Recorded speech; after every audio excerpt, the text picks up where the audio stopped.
Ya, Mas Bono melihat hubungan yang baik antara keduanya, apakah memang mungkin membentuk poros sendiri dalam Pilpres 2024? Anda melihat ada peluang itu? Ya, Mas Kevin Egan. Memang dalam politik selalu ada kemungkinan ya.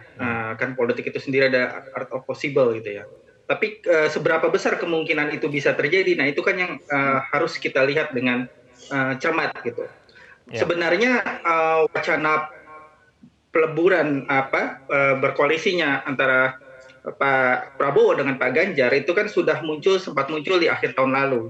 Ketika misalnya ada satu momen Presiden Jokowi mengajak kedua tokoh ini mengunjungi petani di Kebumen. Dari situ kemudian muncul isu atau wacana bahwa kedua tokoh ini akan bersanding sebagai pasangan calon. Namun memasuki tahun 2003, di mana kedua tokoh ini secara elektabilitas sangat semakin kompetitif dalam survei-survei yang dilakukan oleh sejumlah lembaga survei, termasuk indikator, elektabilitas kedua tokoh ini kan saling berhimpitan gitu ya.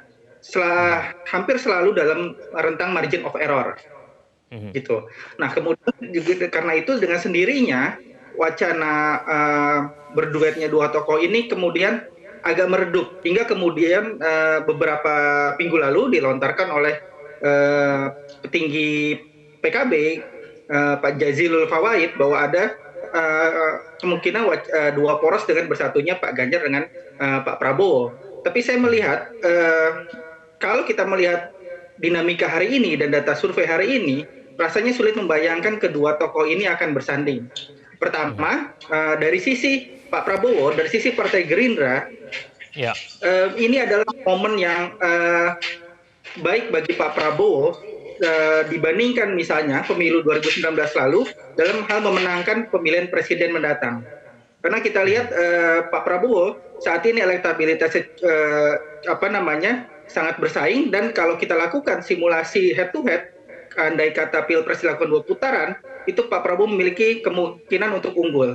Nah, sedangkan dari sisi PDIP sendiri, dari sisi Ganjar Pranowo, dari sisi Ibu Mega, belum pernah terjadi koreksi keputusan politik dari PDIP, dari Ibu Mega, selama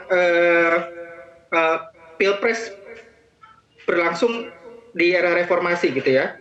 Artinya baik di 2009, baik di 2004, 2009, 2014, 2019, PDIP tidak pernah melakukan koreksi terhadap keputusan politik yang telah dibuatnya. Jadi sekali memutuskan seseorang untuk maju sebagai bakal calon presiden dari PDIP, itu tidak pernah dikoreksi. Jadi saya melihat dengan mencermati dinamika hari ini dan juga realitas-realitas politik tadi, agaknya sulit untuk kedua tokoh ini bergabung dalam satu pasangan calon. Jelajahi cara baru mendapatkan informasi. Download Metro TV Extend sekarang.